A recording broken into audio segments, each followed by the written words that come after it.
Halo guys, selamat datang kembali di channel Animin. Kali ini Animin akan menceritakan kisah seorang om-om yang telah berusia 30 tahunan yang bekerja sebagai petugas pembersih bangkai-bangkai monster yang memiliki kehidupan normal layaknya kebanyakan orang.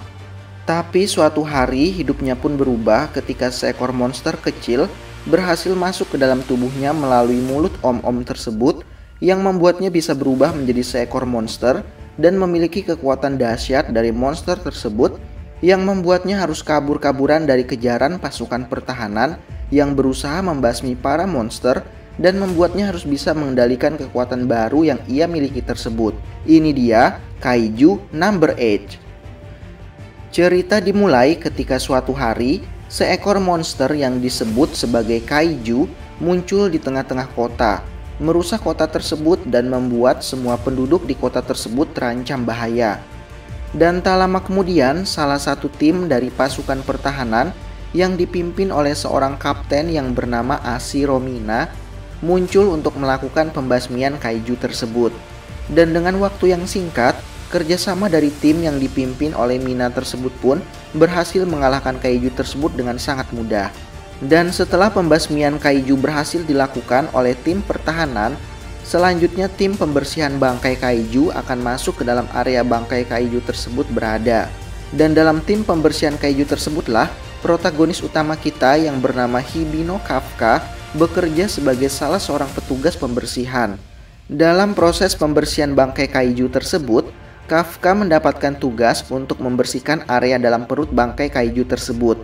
Area yang sangat tidak diinginkan oleh semua orang karena di bagian inilah semua isi perut kaiju tersebut akan dibersihkan termasuk kotorannya.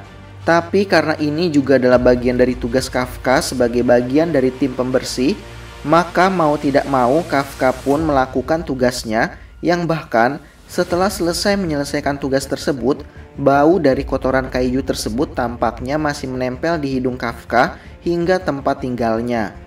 Lalu Kafka pun menghidupkan TV-nya dan melihat bagaimana orang banyak memberikan pujian yang luar biasa kepada para tim pertahanan.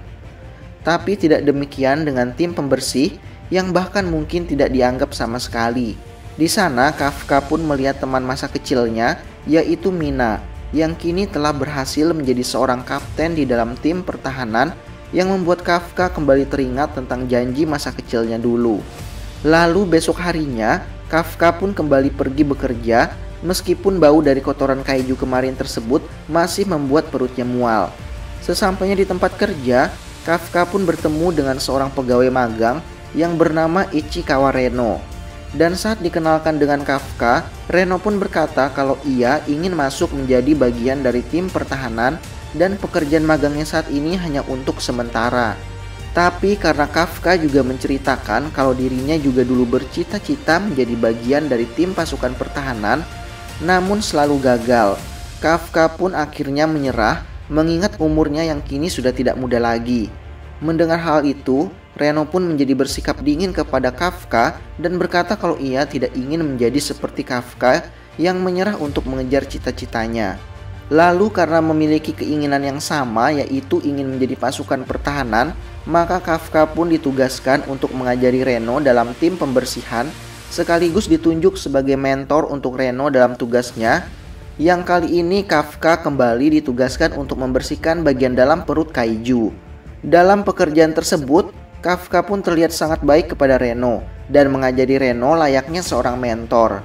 Lalu di sore harinya ketika pekerjaan telah beres, Reno pun mendatangi Kafka dan berterima kasih kepadanya karena telah membimbingnya untuk tugas di hari pertamanya tersebut. Selain itu, Reno juga berkata kepada Kafka kalau saat ini pasukan pertahanan telah menaikkan batas usia pendaftaran untuk pasukan pertahanan, sehingga Kafka bisa kembali ikut mendaftar jika Kafka masih ingin mengejar cita-citanya. Dan setelah itu Reno pun pergi meninggalkan Kafka.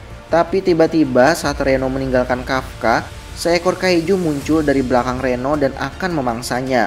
Untungnya Kafka dengan cepat menyelamatkan Reno dan segera menyuruh Reno untuk pergi meminta bantuan.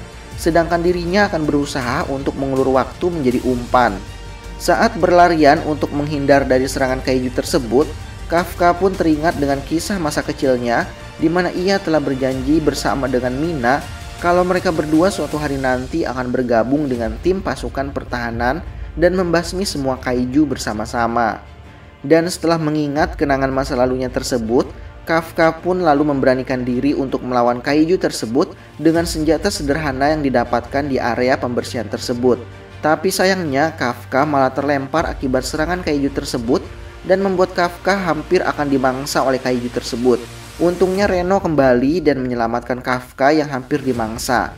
Lalu berkata kalau sebagai calon tim pasukan pertahanan, ia tidak akan pernah lari dan meninggalkan seniornya sendirian dalam bahaya. Lalu tak lama kemudian tiba-tiba ada seekor harimau putih datang menyerang kaiju tersebut. Dan ternyata Mina dari tim pasukan pertahanan datang lalu dengan cepat berhasil mengalahkan kaiju tersebut. Dan setelah itu Mina pun kembali mengelilingi area tersebut untuk memeriksa keberadaan kaiju lainnya dan memerintahkan anak buahnya untuk memeriksa Kafka dan Reno. Lalu Kafka dan Reno pun dibawa ke rumah sakit untuk dirawat. Di sana Reno pun berterima kasih kepada Kafka karena telah menyelamatkan nyawanya dan berani berhadapan 1 lawan 1 melawan kaiju tersebut. Reno juga berkata kalau Kafka memang pantas untuk masuk menjadi tim pasukan pertahanan.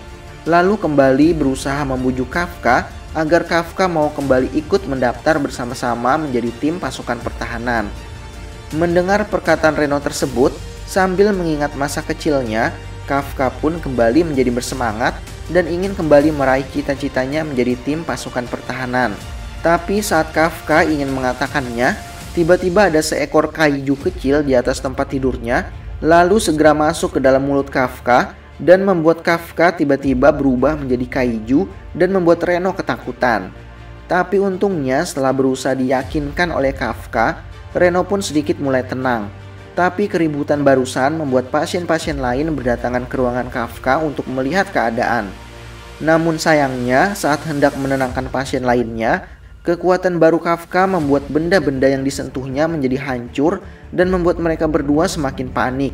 Dan sebelum pasukan pertahanan datang ke tempat mereka, Kafka dan Reno pun memutuskan untuk melarikan diri dari rumah sakit tersebut dengan melompat dari atas jendela. Mereka berdua pun berlari bersama menjauhi rumah sakit.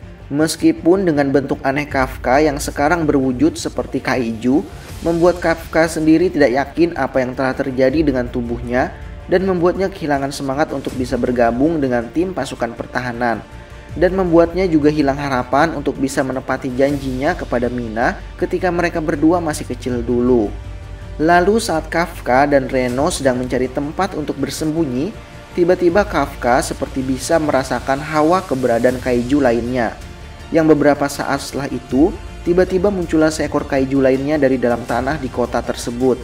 Dan karena kemunculan kaiju tersebut, maka pasukan pertahanan yang dipimpin oleh Mina pun harus membagi timnya ke 2 tempat sekaligus, yaitu untuk membasmi kaiju yang muncul di rumah sakit yang adalah Kafka sendiri, dan ke tempat kaiju lainnya yang baru saja muncul dari bawah tanah.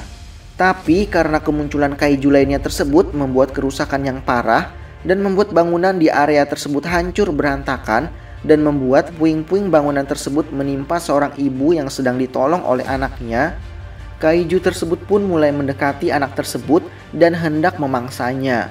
Untungnya Kafka dengan wujud kaijunya dengan cepat berhasil menolong anak tersebut. Bahkan dengan kekuatan penuhnya, Kafka dengan tangan kosong berhasil menghajar kaiju tersebut, bahkan berhasil menghancurkan kaiju tersebut sampai hancur berkeping-keping.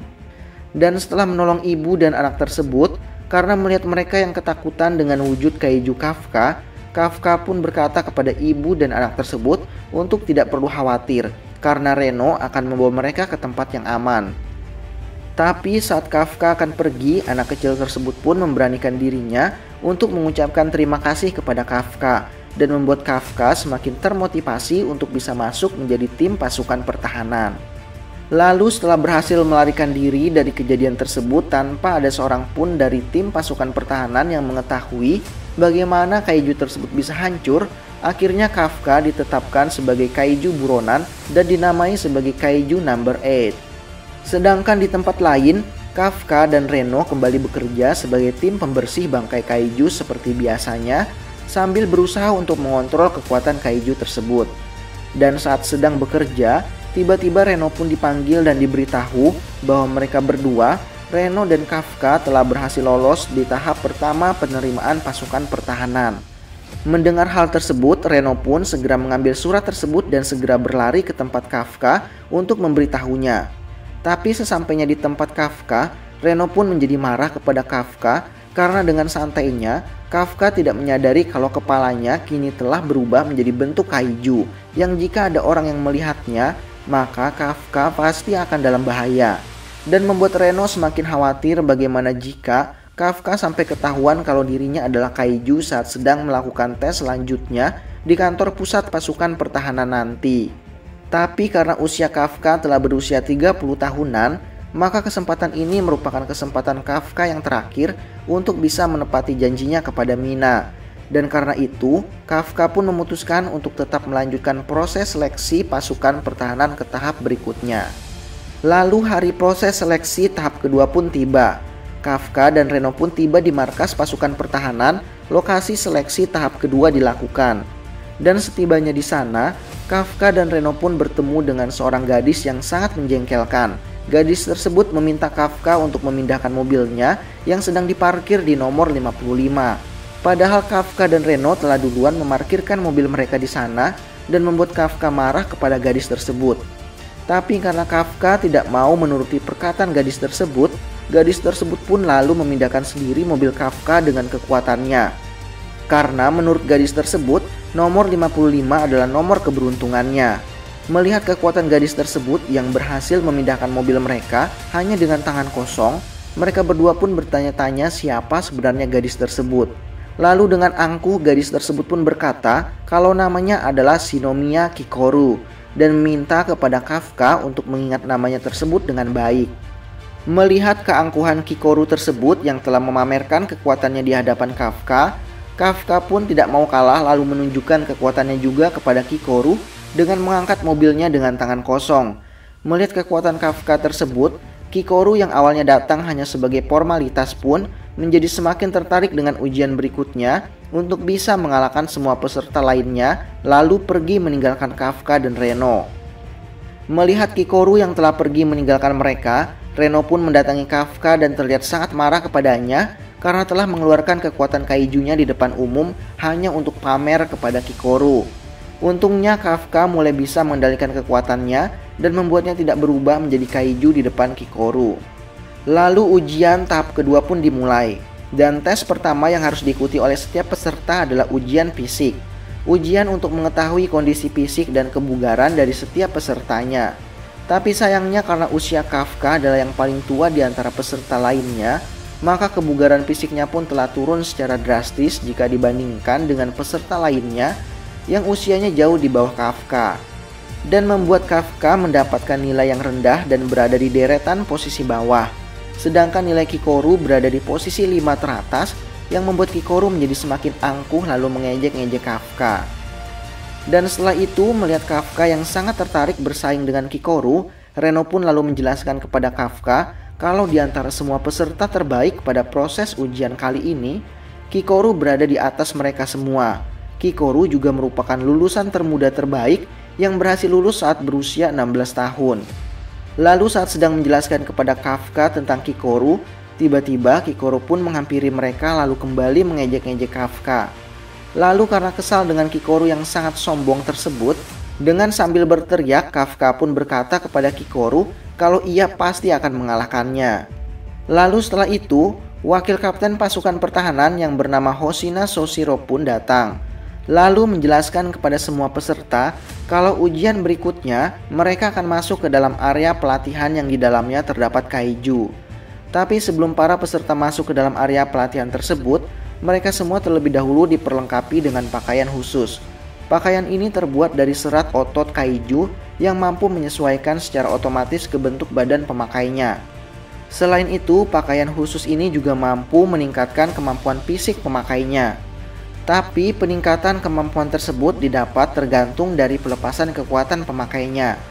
Dan setelah semua peserta mengenakan pakaian khusus tersebut, maka tak lama kemudian nilai kekuatan tempur mereka pun terbaca oleh sistem, di mana nilai kekuatan tempur yang dikeluarkan oleh Reno saat ini terbaca 8%. Sedangkan Kikoru terbaca memiliki kekuatan tempur sebesar 46%. kekuatan tempur yang paling tinggi di antara semua peserta lainnya yang rata-rata terbaca di angka 10%-an. Tapi sementara itu Kafka dengan sekuat tenaga berusaha untuk melepaskan kekuatan tempurnya. Tapi sayangnya nilai kekuatan tempur Kafka yang terbaca adalah 0%, yang membuat Hosina terlihat tidak menyangka kalau ada orang yang tidak memiliki kekuatan tempur sama sekali dan tak tahan untuk menahan tertawanya. Dan setelah itu, setelah semua peserta mengenakan pakaian khusus mereka masing-masing, mereka semua pun dibawa ke area pelatihan, di mana para peserta diberi tugas untuk melakukan pembasmian kaiju di area pelatihan tersebut. Lalu setiap peserta ujian juga akan diawasi oleh sebuah drone yang akan selalu memantau mereka dan mendeteksi keselamatan mereka. Yang mana jika para pemantau ujian merasa kalau nyawa mereka berada dalam bahaya, maka perisai akan diaktifkan untuk melindungi peserta tersebut. Tapi jika perisai tersebut telah diaktifkan, maka secara otomatis peserta tersebut akan dinyatakan gagal dari ujian tersebut. Tapi setelah mendengar penjelasan tersebut dan melihat drone yang mengawasi mereka, Kafka pun bertanya-tanya kenapa mereka harus diawasi oleh drone. Jika para pemantau ujian bisa mengawasi para peserta hanya dengan sensor yang berada di dalam pakaian khusus mereka.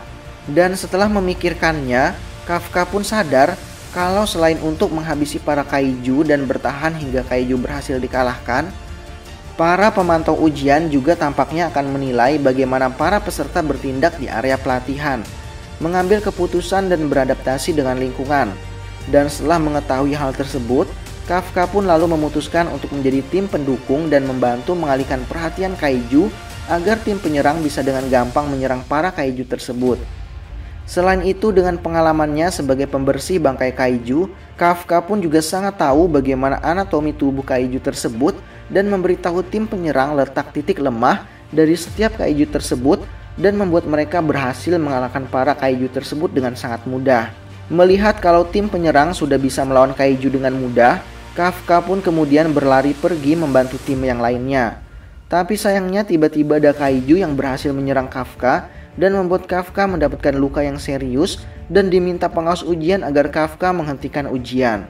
Tapi saat kaiju tersebut hampir akan memangsa Kafka, untungnya Kikoru segera datang lalu dengan mudah membasmi kaiju tersebut yang membuat Kafka bisa bernapas lega dan mampu untuk bangkit dan melanjutkan ujian tersebut.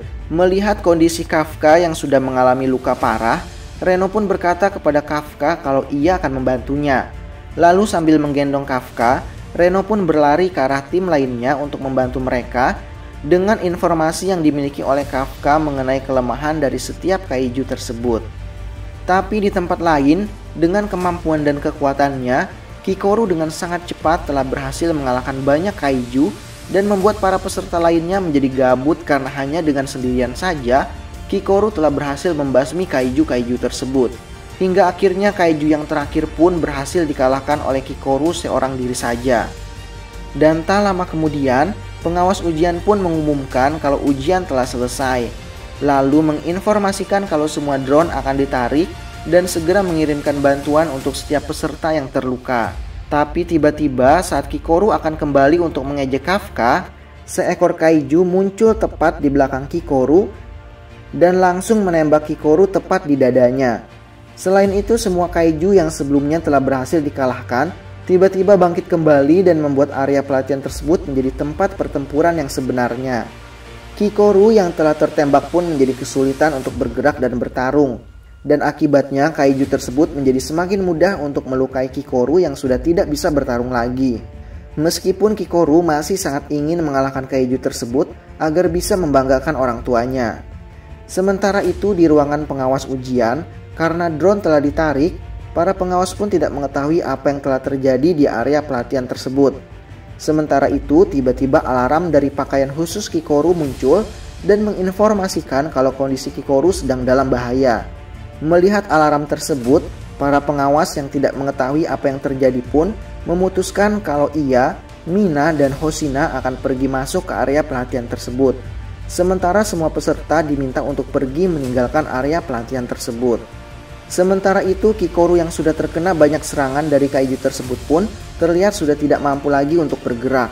Lalu saat kaiju tersebut akan segera menghabisi Kikoru, tiba-tiba Kafka pun datang dan berhasil menyelamatkan Kikoru dari serangan kaiju tersebut dengan berubah menjadi kaiju yang membuat Kikoru terkejut.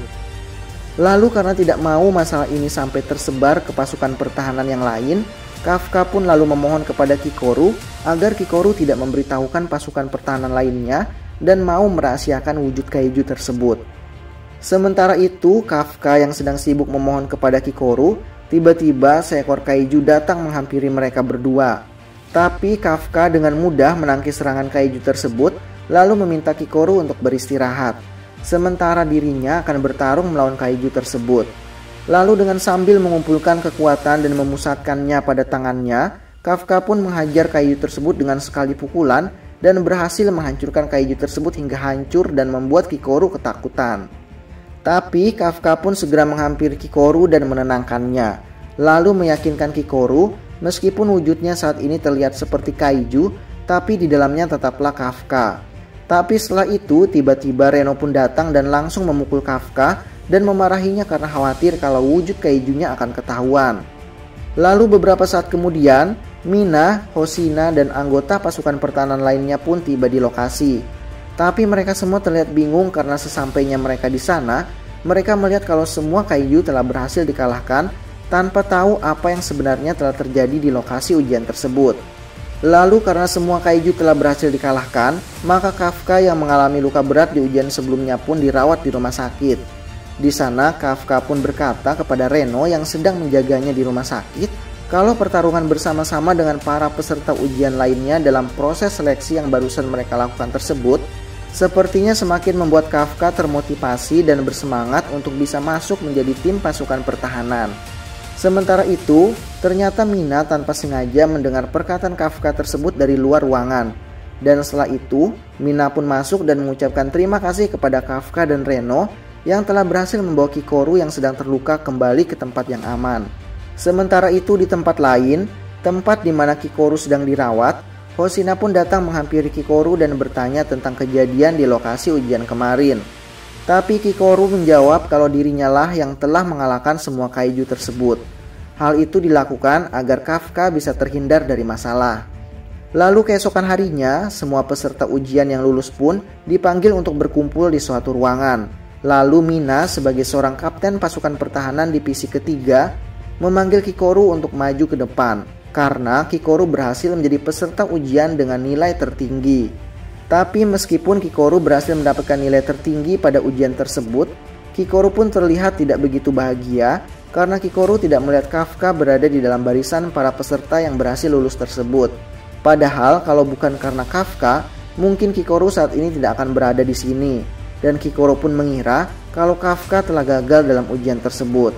Tapi ternyata tak lama kemudian, Kafka pun datang ke ruangan dan meminta izin karena datang terlambat, yang membuat Kikoru pun terlihat senang. Dan ternyata pada pertemuan para petinggi dalam pembahasan para peserta ujian, para petinggi sebenarnya telah memutuskan kalau Kafka telah gagal dalam ujian tersebut. Tapi wakil kapten Hoshina memberikan kesempatan kepada Kafka dan berkata kepada para pengawas ujian lainnya, meskipun nilai Kafka masih berada di bawah rata-rata peserta ujian, tapi kemampuan Kafka pada saat ujian dalam membantu para peserta lainnya dengan memberikan informasi tentang titik lemah kaiju tersebut menjadi nilai tambah untuk Kafka yang tidak dimiliki oleh peserta lain. Hoshina juga berkata kalau ia sendiri pun tidak yakin apakah Kafka mampu untuk menjadi petugas pasukan pertahanan. Tapi Hoshina berkata kalau ia akan melatih Kafka di bawah pengawasannya bukan sebagai petugas, tapi akan dimulai dari seorang kadet. Lalu Mina pun menyampaikan hal tersebut kepada semua peserta yang telah berhasil lulus ujian. Dan karena sangat senang karena dirinya kini telah berhasil lulus menjadi pasukan pertahanan, Kafka lalu tanpa sadar memanggil kaptennya dengan nama depannya dan berkata kalau ia pasti akan segera berada di samping Mina. Mendengar hal tersebut, semua orang pun terlihat kebingungan. Tapi karena telah menyebut nama kaptennya dengan sembarangan yang dianggap tidak menghormati kapten, Kafka pun lalu diberi hukuman dan setelah itu Mina pun pergi sambil menyembunyikan senyumannya. Sementara itu wakil kapten Hoshina memang sengaja memberikan Kafka kesempatan karena Hoshina sangat tertarik dengan kelakuan Kafka yang sangat menghibur. Selain itu Hoshina sangat penasaran dengan Kafka karena ada banyak sekali kejanggalan padanya yang dirasakan oleh Hoshina. Lalu setelah itu Kikoru pun mengajak Kafka untuk pergi ke suatu tempat. Dan di sana Kikoru pun meminta penjelasan bagaimana Kafka bisa berubah menjadi kaiju. Lalu Kafka pun menjelaskan semuanya kepada Kikoru dari awal bagaimana ia bisa berubah menjadi kaiju. Tapi Kafka kembali memohon kepada Kikoru agar Kikoru bisa merahasiakannya. Lalu karena Kikoru merasa telah berhutang nyawa kepada Kafka, Kikoru pun berjanji kalau ia akan merahasiakannya. Tapi Kikoru juga berkata kalau suatu hari nanti Kafka berubah menjadi sesuatu yang membahayakan, maka Kikoru berjanji kalau ia pasti akan menghabisi Kafka. Lalu 2 bulan kemudian, para peserta yang telah berhasil lulus ujian pun terus diberikan pelatihan yang ketat setiap harinya untuk bisa meningkatkan pelepasan kekuatannya. Bagi orang-orang berbakat, pelatihan yang diberikan oleh pasukan pertahanan tersebut terbukti sangat efektif untuk meningkatkan pelepasan kekuatan mereka. Buktinya setelah 2 bulan menjadi petugas pasukan pertahanan, pelepasan kekuatan Reno kini telah naik menjadi 18% yang sebelumnya hanya berada di angka 8%. Sementara itu, pelepasan kekuatan Kikoru kini telah meningkat menjadi 55% dari yang sebelumnya 46%. Dan selain mereka berdua yang telah mengalami peningkatan akibat pelatihan yang diberikan, Kafka yang sebelumnya memiliki pelepasan kekuatan 0% kini telah berhasil naik menjadi 1%. Meskipun di mata peserta lain peningkatan tersebut terlihat seperti tidak ada apa-apanya, tapi bagi Kafka itu merupakan sesuatu yang sangat patut untuk dibanggakan.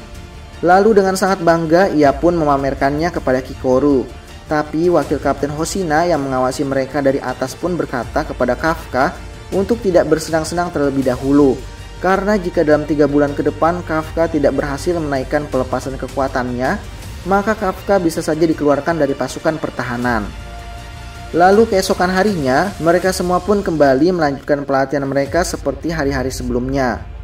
Dan saat malam hari, saat semua orang beristirahat karena telah capek dengan semua menu pelatihan yang harus mereka lakukan setiap hari, Kafka malah terlihat menggunakan waktu tersebut untuk belajar sendirian agar bisa mengejar dan bisa berdiri berdampingan dengan Mina suatu hari nanti. Tapi saat Hoshina memberitahu Kafka untuk segera beristirahat, tiba-tiba alarm pun berbunyi tanda kehadiran kaiju. Semua petugas pertahanan bangun dan bersiap-siap. Lalu Hoshina pun berkata kepada Kafka untuk bersiap-siap karena ini merupakan tugas pertama mereka sebagai petugas pasukan pertahanan. Sementara para petugas sedang bersiap-siap, Mina dan para petinggi lainnya sedang mempersiapkan strategi pertempuran mereka di ruang kendali sambil menunggu proses evakuasi warga selesai dilakukan.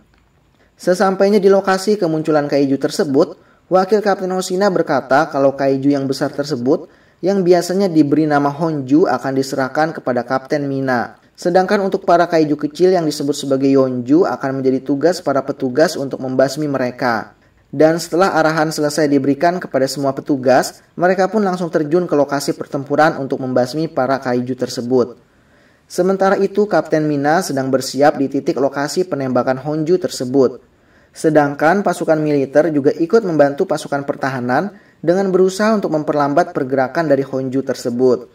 Sementara itu di tempat lain, Kikoru terlihat kesal dengan seorang seniornya yang memperlakukan para petugas baru seperti mereka sebagai beban. Dan untuk membuktikan kalau dia bukanlah beban di hadapan seniornya tersebut, Kikoru pun unjuk kebolehan dengan berhasil menghabisi semua kaiju tersebut dengan sangat cepat. Sementara itu di tempat lain, para petugas baru lainnya juga terlihat sangat bisa diandalkan dengan berhasil membantu menghabisi kaiju dengan sangat cepat di pelepasan kekuatan yang cukup besar. Sementara itu saat semua petugas sedang fokus menghadapi para kaiju, Kafka terlihat hanya berlindung dan bersembunyi di belakang para petugas lainnya. Lalu karena tidak ingin mengganggu petugas lainnya, Kafka pun berusaha untuk menganalisa kaiju tersebut. Kemampuan khusus yang hanya dimiliki oleh Kafka seorang saja. Dan dengan kemampuannya tersebut, Kafka pun lalu menyebarkan informasi tersebut kepada semua petugas lainnya dan membuat para petugas lainnya bisa dengan mudah mengalahkan para kaiju tersebut dengan menyerang titik lemah sesuai informasi yang diberikan oleh Kafka. Mendengar informasi yang diberikan oleh Kafka tersebut, Hoshina pun memuji Kafka karena telah memberikan informasi yang sangat penting. Bukan hanya memberikan informasi titik lemah kaiju, tapi Kafka juga memberikan informasi bagaimana cara menangani kaiju tersebut agar setelah berhasil dikalahkan, kaiju tersebut berhenti bereproduksi. Sementara itu, pasukan khusus Kapten Mina terus berusaha untuk menembaki kaiju raksasa tersebut untuk memperlambat gerakannya. Sedangkan Mina telah bersiap dengan senjata khususnya.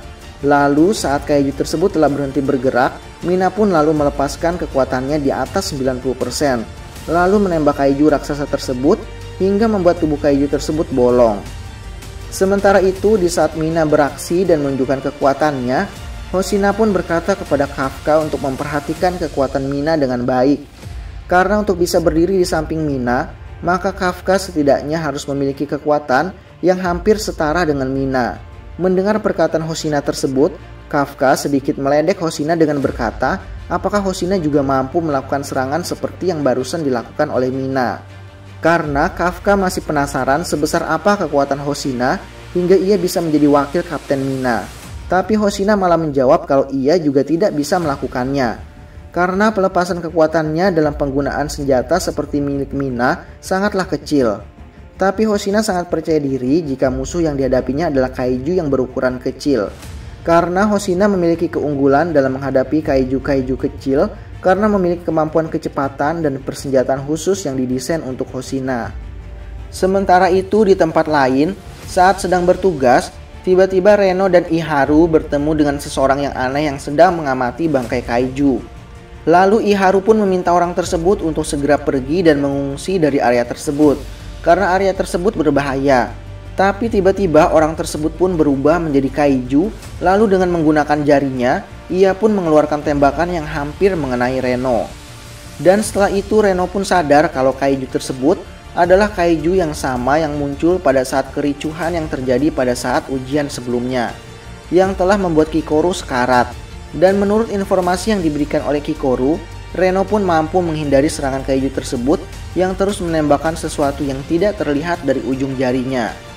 Tapi sayangnya Iharu yang baru pertama kali bertemu dengan kaiju tersebut sama sekali tidak bisa melihat serangan kaiju tersebut. Lalu Reno pun berusaha untuk meminta bantuan dengan menggunakan alat komunikasinya. Tapi sayangnya kaiju tersebut ternyata memiliki kekuatan untuk memutus jaringan komunikasi, sehingga Reno tidak bisa meminta bantuan menggunakan alat komunikasinya. Melihat kondisi tersebut, Reno pun lalu meminta Iharu untuk pergi meminta bantuan, sedangkan dirinya akan berusaha untuk menahan kaiju tersebut dan mengulur waktu. Lalu saat Iharu berusaha untuk pergi dan mencari bantuan, tiba-tiba Iharu merasa kesal sendiri dan mengingat bagaimana perkembangan yang sangat pesat yang telah dialami oleh Reno semenjak pertama kali ia bergabung. Sedangkan Iharu sendiri merasa sama sekali tidak mengalami perkembangan yang sangat baik. Oleh karena itu, karena merasa bahwa dirinya yang lemah tersebut tidak pantas dilindungi oleh orang yang lebih baik darinya, Iharu pun malah kembali dan berhasil menyelamatkan Reno yang hampir terkena serangan fatal dari kaiju tersebut. Lalu karena Iharu telah mengalami luka yang cukup banyak, Iharu pun berkata kepada Reno kalau ia akan menjadi pengalih perhatian agar Reno bisa menyerang kaiju tersebut dengan seluruh kekuatannya. Tapi sayangnya meskipun Reno sudah mengeluarkan seluruh kekuatannya, kaiju tersebut berhasil bertahan lalu dengan mudah meregenerasikan tubuhnya. Lalu balik menyerang Reno yang membuat Reno akhirnya terkena serangan fatal. Dan tak lama kemudian, wakil ketua Hoshina mendapatkan laporan kalau mereka telah kehilangan kontak dengan Reno dan Iharu. Lalu Kikoru pun segera mendatangi Kafka dan berkata kalau kaiju tersebut berada di sini. Sementara itu, karena kondisi Reno yang sudah tidak mampu lagi melawan kaiju tersebut, Iharu yang hanya bisa melihatnya pun juga sudah terlihat pasrah. Dan saat kaiju tersebut akan membunuh Reno, untungnya dengan cepat Kafka tiba dengan wujud kaijunya dan langsung memukul kaiju tersebut sampai membuat kepalanya terlepas. Tapi sayangnya meskipun kepalanya terlepas, kaiju tersebut bisa dengan cepat meregenerasi tubuhnya dan kemudian terlihat kebingungan dengan sosok kaiju yang baru saja memukulnya tersebut. Lalu karena mengetahui kalau Kafka memiliki kekuatan yang lebih kuat dari dirinya, kaiju tersebut pun menghadapi Kafka dengan serius dan mengeluarkan kekuatannya. Tapi sayangnya Kafka dengan mudah menangkis semua serangannya dan balik menghajar kaiju tersebut tanpa henti dan membuat kaiju tersebut tidak punya waktu untuk meregenerasikan tubuhnya. Lalu saat inti dari kaiju tersebut sudah kelihatan, saat Kafka akan segera menghabisinya, tiba-tiba tim pasukan pertahanan datang ke area tersebut yang membuat Kafka menjadi kebingungan. Dan oleh karena itu, kaiju tersebut pun berhasil memanfaatkan waktu tersebut untuk kemudian memulihkan tubuhnya lalu pergi menghilang. Melihat kalau kaiju tersebut sudah melarikan diri, Kafka yang panik pun akhirnya juga ikut melarikan diri. Tapi sayangnya saat sedang bersembunyi di lorong-lorong, tiba-tiba Kafka malah bertemu dengan wakil Kapten Hoshina yang langsung menyerangnya. Yang dimana Hoshina sangat ahli jika harus berhadapan dengan kaiju yang berukuran kecil dengan senjata khususnya dan membuat Kafka kewalahan dalam menghindari semua serangan Hoshina tersebut. Lalu setelah mengetahui kalau kaiju yang dilawannya tersebut bukanlah kaiju sembarangan, Hoshina pun lalu mengeluarkan kemampuannya dan terus menyerang Kafka dengan sangat cepat dan membuat Kafka tidak memiliki cukup kesempatan untuk memulihkan tubuhnya hingga akhirnya inti dari Kafka pun terlihat. Selain itu, karena meregenerasi tubuh membutuhkan energi yang banyak, Kafka pun berpikir kalau ia tidak boleh terus-menerus terkena serangan dan memutuskan untuk menyerang dan menghancurkan senjata Hoshina dan segera pergi kabur. Dan setelah berhasil kabur dari Hoshina, Kafka yang telah berhasil kembali ke wujud manusianya pun datang bertemu dengan Kikoru. Tapi karena sudah menghabiskan banyak tenaga ketika bertarung melawan kaiju dan Hoshina, Kafka pun terlihat lemas lalu jatuh dan ditangkap oleh Kikoru. Dengan kondisi yang lemas, Kafka pun meminta maaf kepada Kikoru karena tidak berhasil mengalahkan kaiju yang pernah melukainya tersebut. Sementara itu, Hoshina yang merasa telah dikalahkan oleh Kafka pun terlihat sedang merenung. Dan tak lama kemudian, Mina pun datang dan bertanya kepada Hoshina bagaimana kekuatan kaiju nomor 8 tersebut. Mendengar pertanyaan Mina tersebut, Hoshina pun menjawab kalau kaiju nomor 8 tersebut sangat kuat. Tapi anehnya Hoshina merasa kalau kaiju tersebut tidak menyerang secara brutal dan malah terlihat seperti manusia. Mendengar hal tersebut, Mina pun lalu pergi meninggalkan Hoshina. Lalu sementara itu di tempat lain, kaiju yang dapat berubah menjadi manusia sebelumnya terlihat sedang berjalan di depan terowongan. Tapi karena menghalangi jalan, seorang pengendara mobil pun datang menghampirinya. Tapi sayangnya pengendara tersebut malah dimakan oleh kaiju tersebut lalu mengambil alih tubuhnya. Dan setelah pertempuran tersebut berakhir, Reno pun dibawa ke rumah sakit untuk dirawat. Dan saat tersadar, Reno pun menyadari kalau ada Kafka dan Kikoru yang menjaganya. Lalu Reno pun berterima kasih kepada Kafka karena sudah menyelamatkan nyawanya dan Iharu. Tapi Reno yang tidak sadar kalau ternyata Iharu berada di ranjang sebelahnya dalam ruangan tersebut.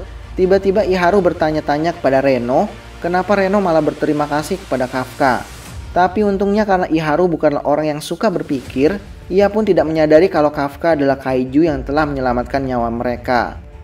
Lalu setelah kondisi Reno dan Iharu sudah cukup baik, mereka semua pun berkumpul di ruang makan untuk merayakan kesuksesan misi pertama mereka sebagai pasukan pertahanan dan disuguhkan makanan-makanan terbaik. Tapi anehnya dalam acara makan-makan tersebut, Reno melihat kalau semua orang malah saling menyebutkan kekurangan dari setiap rekan-rekannya dan membuat Reno khawatir kalau acara tersebut akan kacau.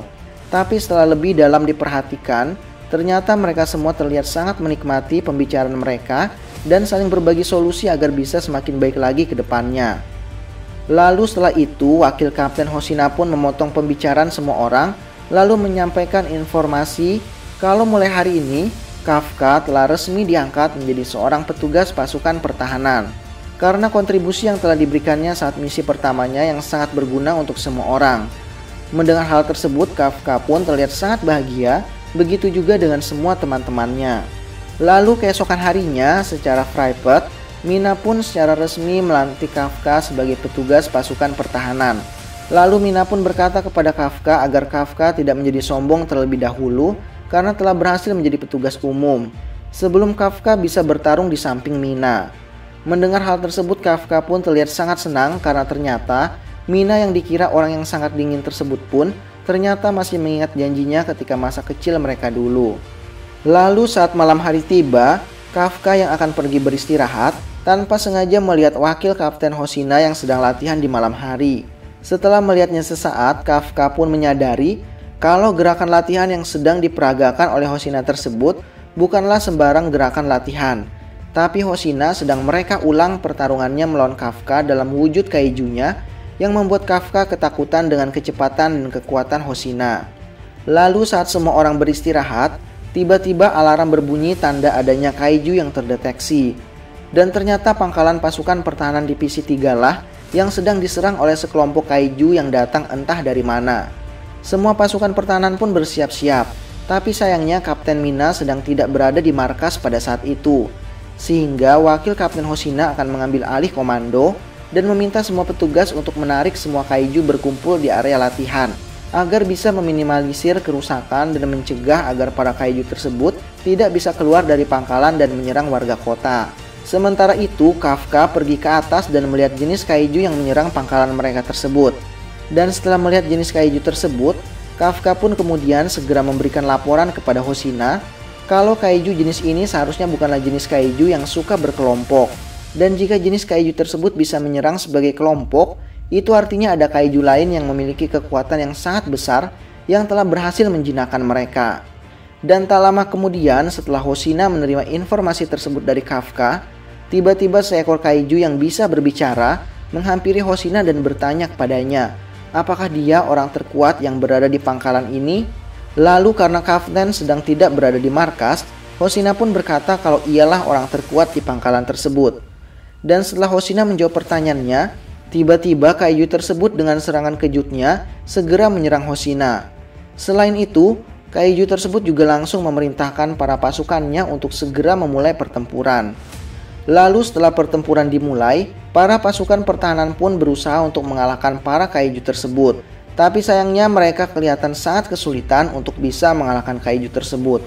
Selain memiliki kulit yang sangat keras, para kaiju tersebut pun terlihat pandai bekerja sama satu sama lain, yang membuat pasukan pertahanan semakin sulit mengalahkan mereka.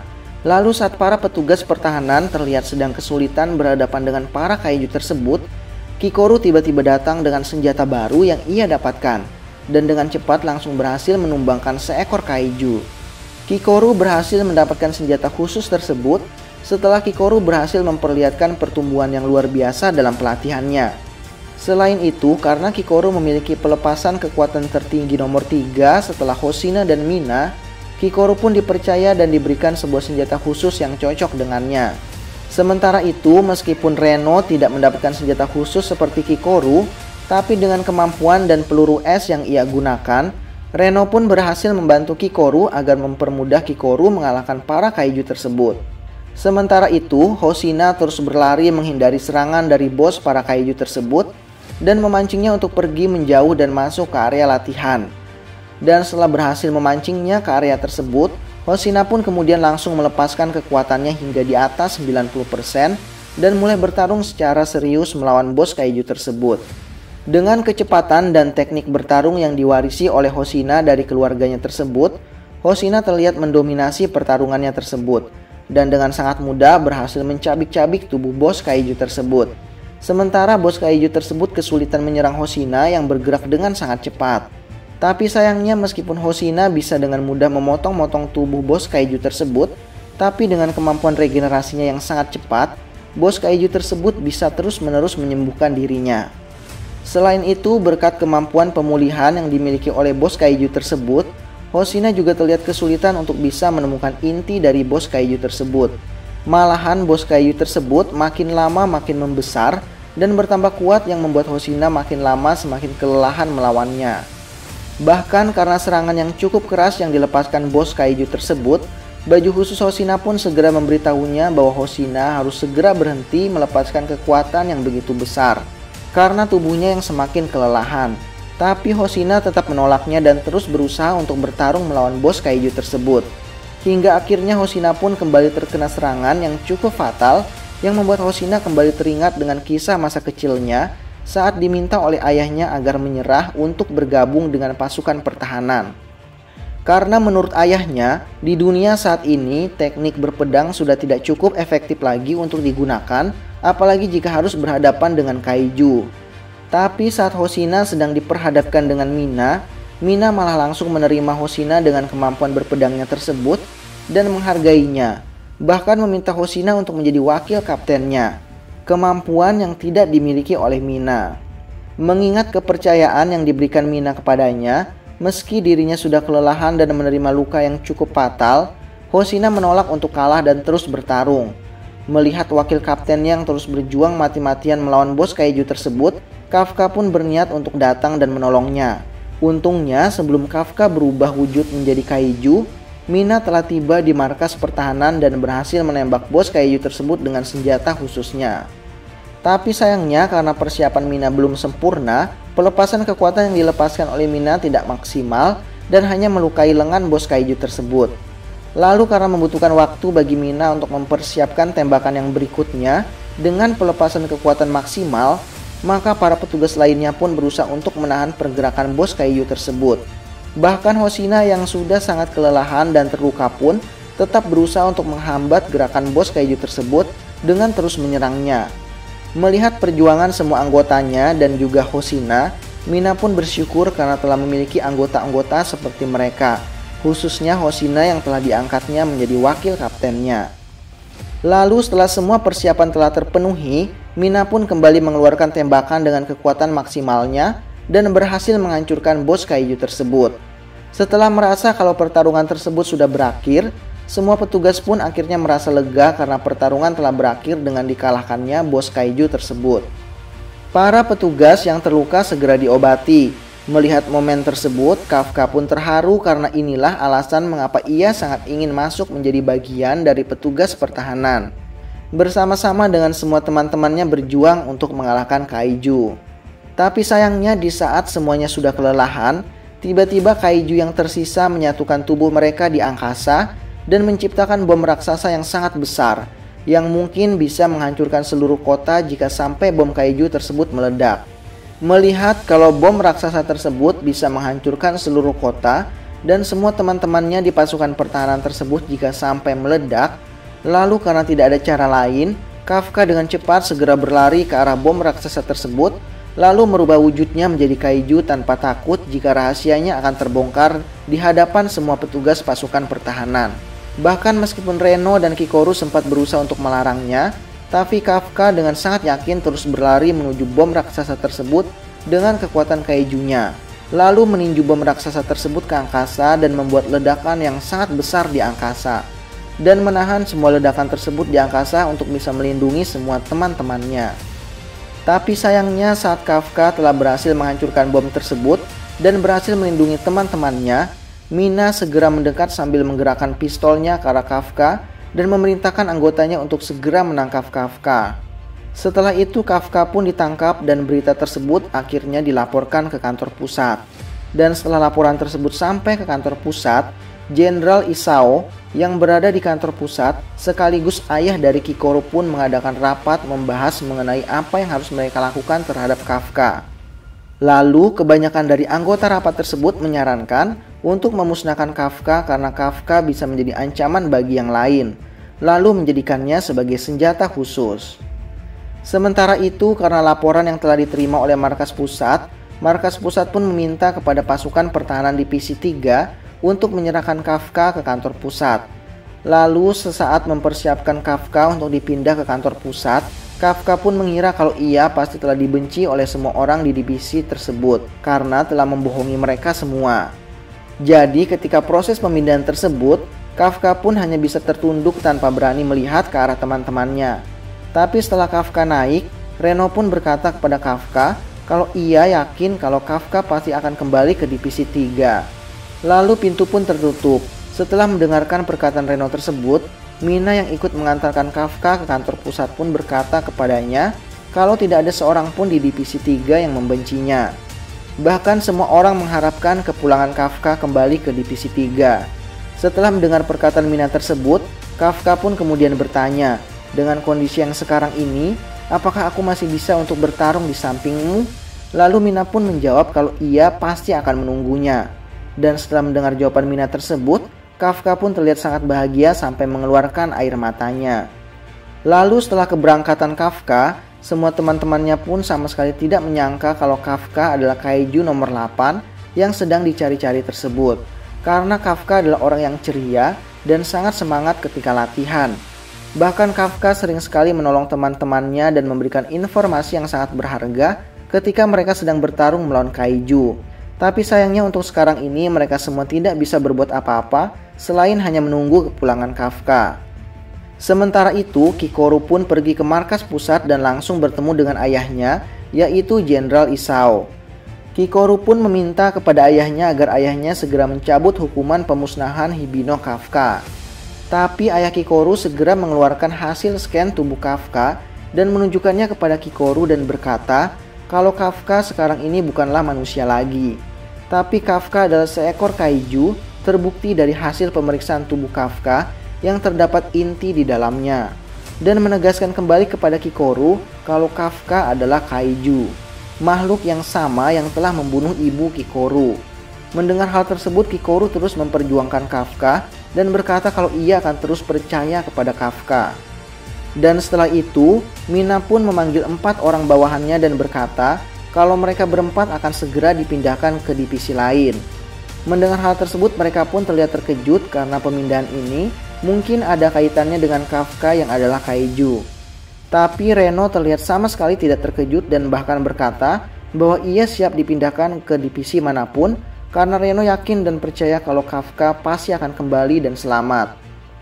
Lalu keesokan harinya, Isao pun datang langsung untuk menemui Kafka. Lalu Isao pun memberikan perintah untuk segera melepaskan ikatan Kafka. Dan setelah ikatan Kafka dilepaskan, Kafka pun mengira kalau ia mungkin memiliki kesempatan untuk bertahan hidup. Jadi Kafka pun segera berusaha untuk meyakinkan Isao kalau dirinya bukanlah kaiju yang dipanggil sebagai kaiju nomor 8. Tapi dia adalah manusia, yaitu Hibino Kafka. Tapi sayangnya Isao sama sekali tidak menghiraukannya dan langsung menyerang Kafka. Dan setelah berhasil mengambil sampel darahnya, Isao pun segera mengambil senjata khususnya, senjata yang terbuat dari kaiju nomor 2, kaiju yang memiliki kekuatan luar biasa yang dulu pernah hampir menghancurkan seluruh kota. Dengan senjata khusus tersebut, Isao terus-menerus menyerang Kafka dan membuat Kafka hanya bisa berusaha untuk menghindar. Tapi sayangnya dengan kekuatan senjata khusus tersebut, setiap serangan yang diluncurkan oleh Isao, senjata tersebut dapat mengeluarkan ledakan sonik yang sangat mematikan dan membuat Kafka terus mendapatkan luka meskipun telah berusaha untuk menghindarinya. Hingga akhirnya Kafka pun kehilangan kendali atas tubuhnya dan membuat kaiju yang ada dalam tubuhnya tersebut bangkit dan mengambil alih tubuh Kafka. Dan setelah itu, kaiju yang telah berhasil mengambil alih tubuh Kafka tersebut pun mulai bertindak sesuka keinginannya, lalu dengan cepat menyerang balik Isao. Dengan kekuatannya, kaiju tersebut terus menyerang Isao dan membuat Isao terus bertahan dari pukulan kaiju tersebut. Tapi untungnya untuk sekarang, Isao masih dapat mengimbangi kekuatan kaiju tersebut dan berhasil keluar dari serangan-serangan kaiju tersebut. Sementara itu, Kikoru yang sedang menyaksikan pertarungan tersebut pun menyadari sesuatu mengenai ayahnya. Kikoru sadar jika ayahnya benar-benar membenci Kafka dan akan segera mengeksekusinya. Kenapa ayah Kikoru tidak langsung membunuh Kafka pada saat Kafka berwujud manusia? Seolah-olah Isao sengaja memancing kemarahan Kafka agar mengetahui sejauh mana kemampuan Kafka mengontrol kekuatan kaiju tersebut, agar dirinya bisa memiliki alasan yang kuat untuk bisa membiarkan Kafka tetap hidup. Tapi sayangnya seiring berjalannya waktu, lama-kelamaan kaiju tersebut berubah semakin bertambah besar dan bertambah semakin kuat, yang membuat Isao sama sekali tidak mampu memberikan serangan yang bisa melukai kaiju tersebut. Bahkan Isao pun sudah tidak mampu lagi untuk bertahan dari serangan kaiju tersebut. Perkiraan yang tampaknya meleset dari rencana awal Isao.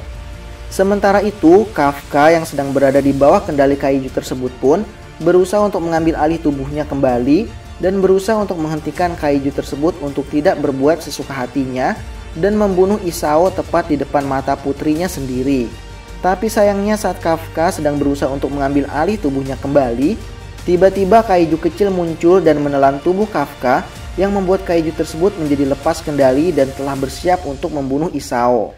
Tapi untungnya saat ditelan oleh kaiju tersebut, Kafka pun teringat kembali dengan impian masa kecilnya bersama Mina dulu dan membuat Kafka seperti memiliki semangat dan kekuatan baru yang membuatnya akhirnya berhasil merebut kembali kendali tubuhnya dan membuat serangan akhir yang akan membunuh Isao tersebut berhenti.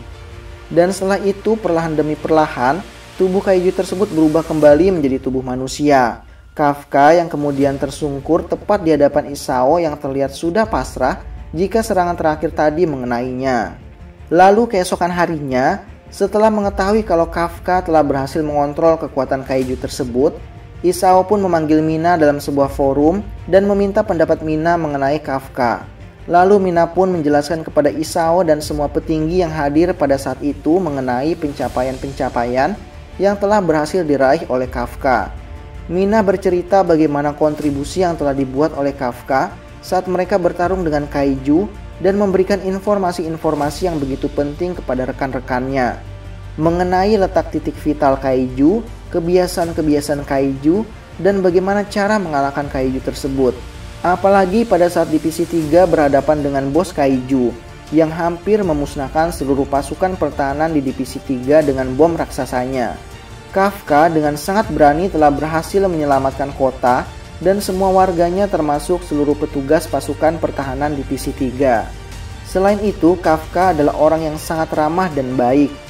Mina juga menjelaskan bahwa Kafka telah mengikuti ujian masuk pasukan pertahanan sebanyak 12 kali dan juga telah ditolak secara berturut-turut sebanyak 12 kali.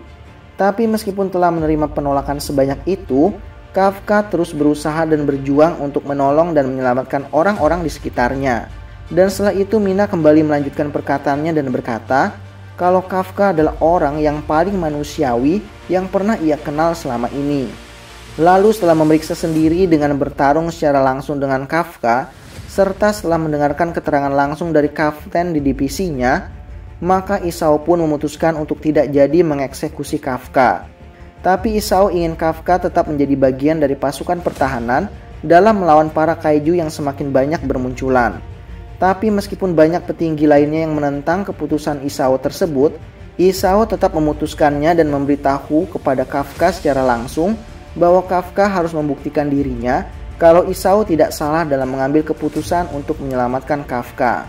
Dan setelah itu, kabar mengenai Kafka yang tidak jadi dieksekusi pun akhirnya tersebar ke semua petugas pertahanan di divisi ketiga dan membuat semuanya merasa menjadi lega, termasuk kapten divisi 3 yaitu Ashiro Mina sendiri. Cerita yang cukup menarik. Itu saja untuk video kali ini. Terima kasih untuk kalian yang sudah menonton sampai menit ini. Nantikan video-video berikutnya dari Animin.